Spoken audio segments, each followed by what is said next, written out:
Hello student, I am Rajni Gupta. Welcome to science solution. आज हम पढ़ेंगे क्लास 10 के चैप्टर 2 अम्ल क्षारक एवं लवण के प्रश्न उत्तरों पर चर्चा करेंगे। आपको मैं बहुत अच्छी तरीके से समझाऊंगी। पहला प्रश्न है, पीतल और तांबे के बर्तनों में दही और खट्टे पदार्थ क्यों नहीं रखने चाहिए? क्यों नहीं रखना चाहिए? इसलिए नहीं रखना चाहिए क्योंकि जो धातु होती है वो अम्लों से क्रिया करती है और खट्टे पदार्थ अम्ल होते हैं। तो जैसे ही पीतल तांबे में अपन दही और खट्टे पदार्थ रखेंगे तो एक क्रिया करके विषैले पदार्थ यौगिक बनाते हैं, जिससे अपना अचार खाने लायक नहीं रह सकता। ठीक है, धातु की अम्ल से क्रिया होने पर कौन सी गैस निकलती, एक उदाहरण के द्वारा समझाइए। धातु जैसे क्षार से क्रिया कर रहा है तो एक लवण बन रहा है, प्लस H2 गैस निकलती है।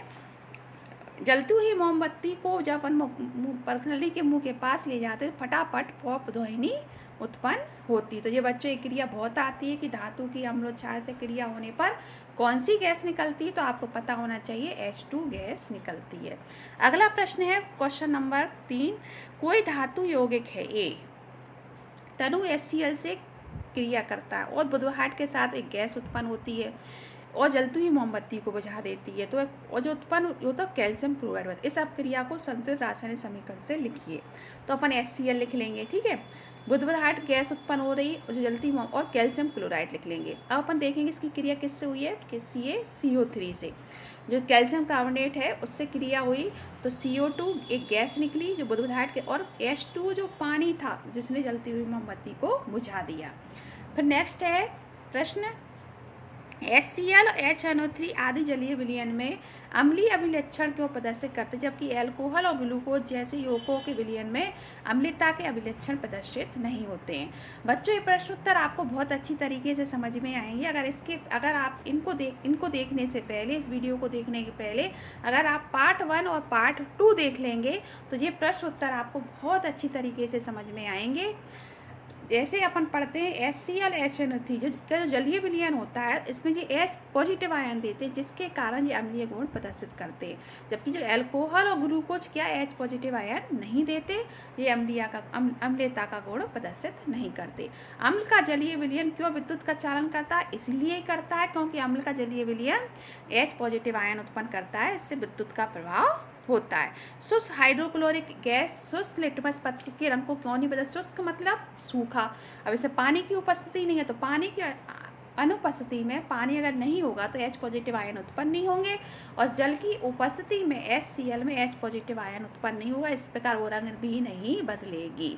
अगला है, अम्ल को तनुकृत करते समय क्यों अनुचित करते हैं कि अम्ल को जल में मिलाना चाहिए ना कि जल को अम्ल में?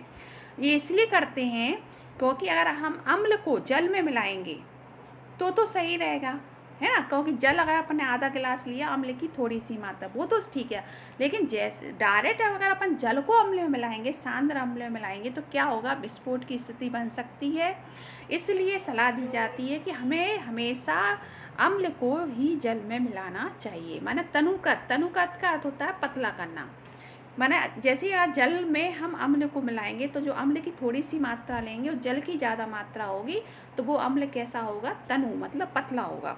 सांद्र अम्ल में अगर अपन जल मिलाएंगे तो अपन को विस्फोट होने की संभावना रहेगी, कांच की जो परख नली है वो भी टूट सकती है और आपका हाथ भी जल सकता है। फिर अगला है, अम्ल के विलयन को तनुकृत करते समय H3O की सांद्रता कैसे प्रभावित होती है? तो बच्चों, जब अपन अम्ल को तनु करेंगे, तनु मतलब पतला करेंगे, जब पतला करेंगे तो जल की मात्रा ज़्यादा होगी और अम्ल की कम होगी। जब अम्ल की मात्रा कम होगी तो उसमें H पॉजिटिव और OH नेगेटिव की मात्रा भी कम होगी। ठीक है, तो अम्ल आपको समझ में आ गया होगा। फिर जब जिस क्षार में OH नेगेटिव की, अगर क्षार को तनुकृत करेंगे, ऐसे अम्ल का दिया है, इसी जगह क्षार का ही पूछ सकता है, क्षार के विलयन को तनुकृत करते समय OH नेगेटिव की सांद्रता कैसे प्रभावित होगी, तो वो भी कम होगी। जब सोडियम हाइड्रोक्साइड विलयन में अधिक क्षारक मिलाते हैं तो बढ़ जाती है। जब अपन सोडियम हाइड्रोक्साइड, वही बात आ गई, सोडियम हाइड्रोक्साइड तो क्षार है अपना NaOH, वो क्या है अपना क्षार है। जब अपन इसमें और क्षार मिलाएंगे तो OH की सांद्रता ज़्यादा बढ़ेगी, सांद्रता बढ़ जाएगी। फिर अगला है, यदि आपके पास 2 विलयन ए और बी है, ए का पीएच मान 6 है, बी का पीएच मान 8 है, यदि विलयन में हाइड्रोजन आयन की सांद्रता अधिक है तो कौन अम्लीय है कौन क्षारीय है। तो अपन ने पढ़ा था पीएच मान अगर 7 होता है तो वो उदासीन होता है, पीएच मान जिसका 7 से कम होता है वो अम्लीय होता है, और जो 7 से अधिक होता है वो क्षारीय होता है। तो विलयन ए में एच आयन की सांद्रता अधिक है, इसलिए विलयन अम्लीय है। फिर अगला नेक्स्ट क्वेश्चन है, एच पॉजिटिव आयन की सांद्रता का विलयन की प्रकृति पर क्या प्रभाव पड़ता है। तो ये तो पता ही है, अगर एच पॉजिटिव आयन अगर ज़्यादा होंगे तो विलयन अधिक अम्लीय होगा। और ओ एच नेगेटिव आयन की सांद्रता, यदि क्षारकीय विलयन में एच पॉजिटिव आयन होते हैं, अगर होते तो वो क्षारकीय क्यों नहीं होते। वो इसलिए नहीं होते क्योंकि एच पॉजिटिव आयन क्षार में होते तो हैं पर वो ओ एच नेगेटिव से कम होते हैं, इसलिए जो उनकी प्रगति होती है वो क्षारीय होती है।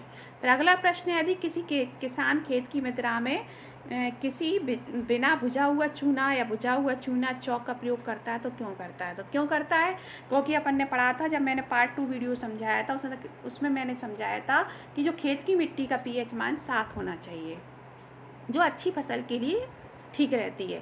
अगर पीएच मान 7 से कम और ज़्यादा हुआ तो खेती की जो अपनी फसल है वो प्रभावित होगी।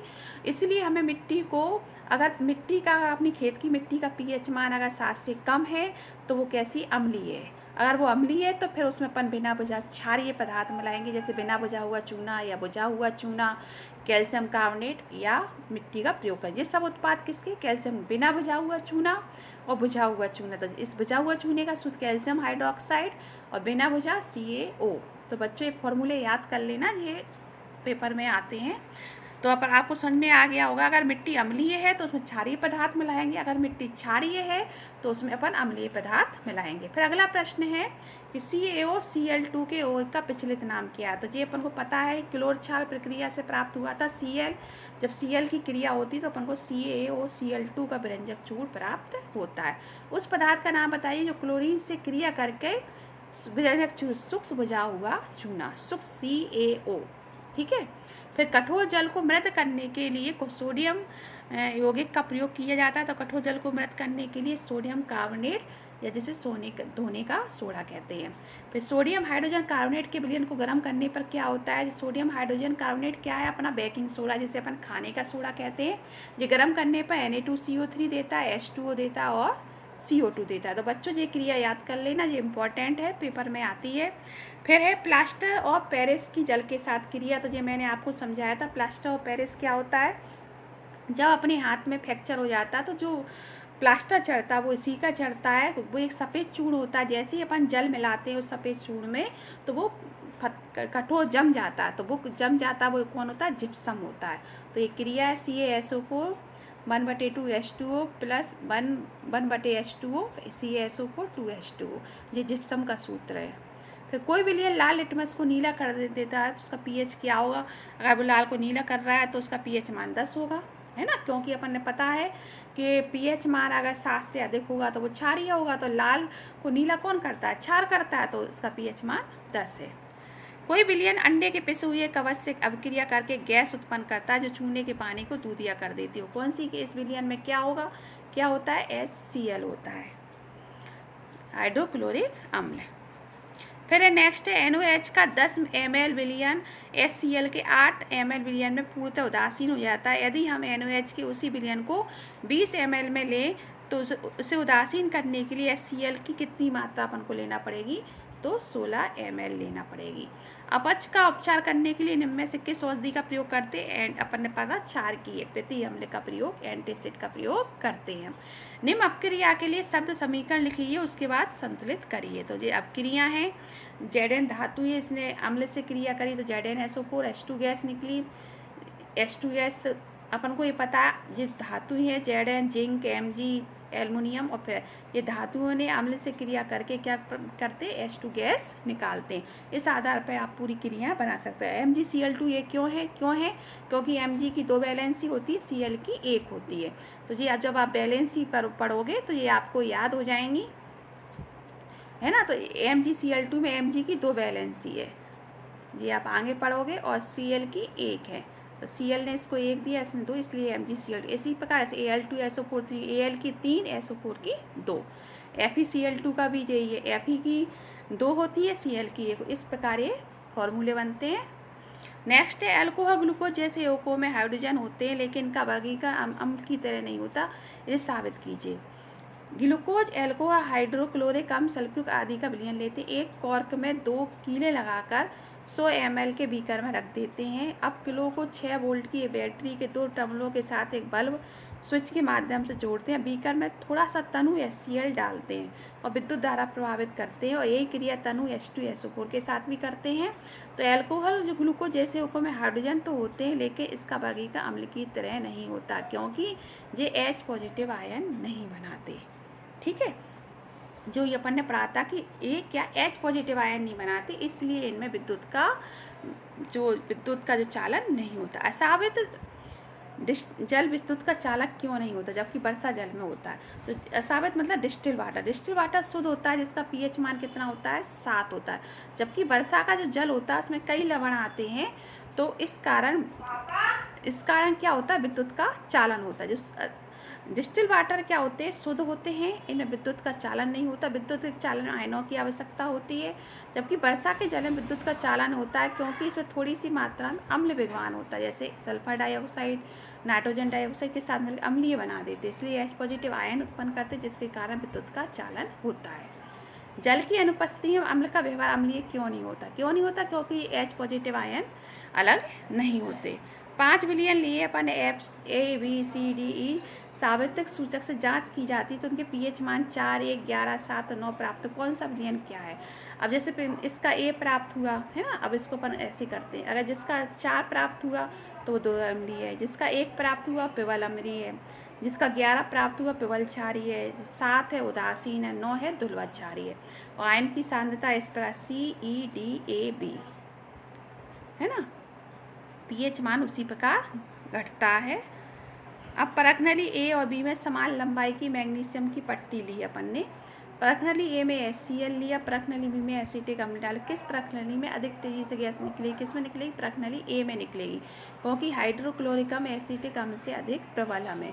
प्रबल अम्ल का अर्थ क्या है? इसका जो pH मान है अधिक है, एसिटिक अम्ल का मतलब इसका जो pH मान है 7 से कम तो है, पर इसका HCl का 1 होता है और एसिटिक अम्ल का इससे थोड़ा और ज़्यादा होता होगा, तो ये HCl प्रबल अम्ल है। ताजे दूध के pH का मान 6 होता है, दही बन जाने पर pH के मान में क्या परिवर्तन होता है? वही होता है, ताजे दूध का मान जो pH मान 6 होता है, लेकिन दही बन जाता है तो अम्ल की मात्रा बढ़ जाती है, तो उसका pH मान 6 से थोड़ा कम हो जाता है ना। फिर ग्वाला ताजे दूध में थोड़ा बेकिंग सोडा डालता है, सोडा मिलाता है। क्यों मिलाता है? एक ताजे दूध में pH का मान 6 से बदलकर थोड़ा क्षारीय इसलिए बनाया जाता है क्योंकि दूध में उपस्थित लैक्टोबैसिलस जीवाणु दूध को अम्लीय बना देते हैं, इसलिए दूध को बचाने के लिए अपन बेकिंग सोडा बनाते हैं ताकि दूध लंबे समय तक क्षारीय बना रहे और ये लंबे समय तक अच्छा बने, इसलिए बेकिंग सोडा अपन मिलाते हैं।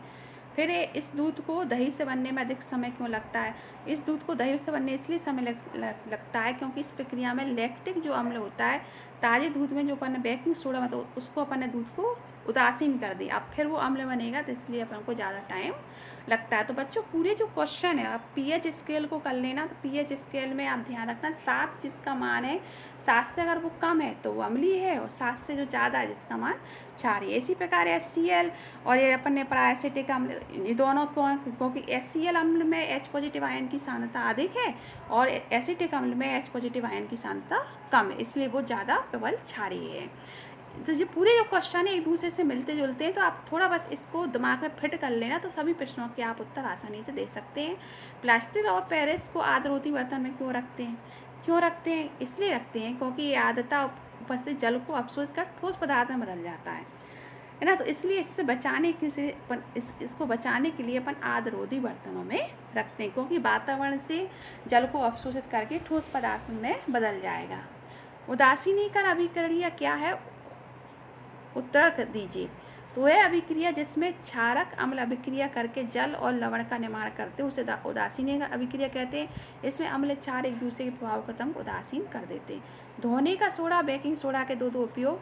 तो धोने का सोडे का क्या? सोडियम कार्बोनेट का उपयोग कांच, साबुन, कागज को साफ करने में होता है। इसका प्रयोग बोरेक जैसे सोडियम युगों के उत्पादन में होता है। सोडियम कार्बोनेट का उपयोग घरों में साफ सफाई के लिए भी होता है। फिर नेक्स्ट है जल की स्थायी कठोरता को हटाने में भी इसका होता है। बेकिंग सोडा का प्रयोग कहाँ होता है? बेकिंग सोडा का उपयोग खाने की चीज़ों को मुलायम, स्पंजी, खस्ता बनाने के लिए किया जाता है। बेकिंग सोडा का उपयोग क्षारीय होने के कारण पेट में अम्ल की मात्रा की अधिकता को कम और उदासीन करने में भी होता है। कभी कभी इसका उपयोग खाने को शीघ्रता से पकाने में भी होता है और इसका उपयोग सोडा अम्ल अग्निशामक में भी होता है। तो ये आता है सोडा अम्ल अग्निशामक में बेकिंग सोडा से ही होता है।